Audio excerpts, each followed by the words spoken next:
Hi வணக்கம். இன்னைக்கு பார்த்தீங்கன்னா அழகழகு சீரியல் இன்னைக்கான எபிசோடு தாங்க பார்க்க போகிறோம். அதுக்கு முன்னாடி என்னோட சேனலை சப்ஸ்கிரைப் பண்ணி வச்சுக்கோங்க. வாங்க கதைக்குள்ளே போகலாம்.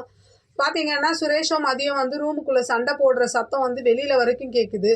அதை கேட்டால் அவங்க அம்மா என்ன பண்ணுறாங்கன்னா, ஏன் கல்யாணம் ஆகி 2 நாள் தானே ஆகுது, ஏன் இப்படிலாம் சத்தம் போடுறீங்க அப்படின்ற மாதிரி அவங்க அம்மா திட்டிட்டு போகிறாங்க.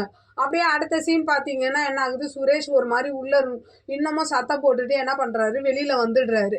அப்படியே அதுக்கு அடுத்த சீன் பார்த்தீங்கன்னா இந்த போயான்ற வார்த்தையை வச்சுக்கிட்டு என்ன பண்ணுறாங்கன்னா, ரேவதி தங்கராஜை ரொம்ப வெறுப்பேற்றி பார்க்குறாங்க. அவரும் டென்ஷன் ஆகி கத்த ஆரம்பிச்சிடுறாரு. ஒரு கட்டத்துக்கு மேலே அவங்க அம்மா தான் அவரை சமாதானமும் படுத்துகிறாங்க. அப்படியே அடுத்த சீன் பார்த்தீங்கன்னா கிச்சனில் பாக்யராஜ், அவங்க தம்பி, மதி, மலரி எல்லாரும் உட்காந்து அப்படியே வேலை பார்த்துக்கிட்டு இருப்பாங்க. அப்போ என்ன பண்ணுறாங்க, பாக்யராஜ் அம்மா ஆம்பளை பசங்களுக்கு கிச்சனில் என்ன வேலைன்ற மாதிரி விரட்டுறாங்க.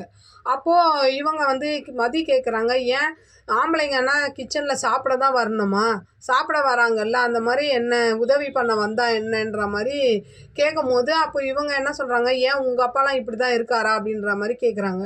உடனே எங்கள் அப்பா அதெல்லாம் செய்வார் தான் அப்படின்னு சொன்னோன்னா, உங்கள் வீடு மாதிரி என் வீடு இல்லை, இங்கே நீ பார்த்து தான் நடந்துக்கணும், இங்கே எப்படி நடந்துக்கணும்னு மலர்கிட்ட நீ கற்றுக்கோன்ற மாதிரி சொன்னோன்னா, மலர் என்ன பண்ணுறாங்கன்னா, அவங்க அப்படி தான் நீங்கள் விடுங்க, ஆனால் நீங்கள் கேட்ட கேள்வி எனக்கு ரொம்ப பிடிச்சிருந்தது, ஏன் ஆம்பளைங்க சாப்பிட தான் கிச்சனுக்கு வரணுமா, உதவி பண்ண கிச்சனுக்கு வரக்கூடாதான்னு நீங்கள் கேட்ட அந்த கேள்வி நான் கேட்கணும்னு நினச்ச கேள்வின்ற மாதிரி அவங்க கையெல்லாம் கொடுத்துக்கிறாங்க. அடுத்த சீன் பார்த்தீங்கன்னா சுரேஷ் நடந்ததெல்லாம் போயிட்டு தங்கராஜ் கிட்ட குடிச்சிட்டு அப்படியே 2 பேரும் உளறிட்டு இருக்காங்க.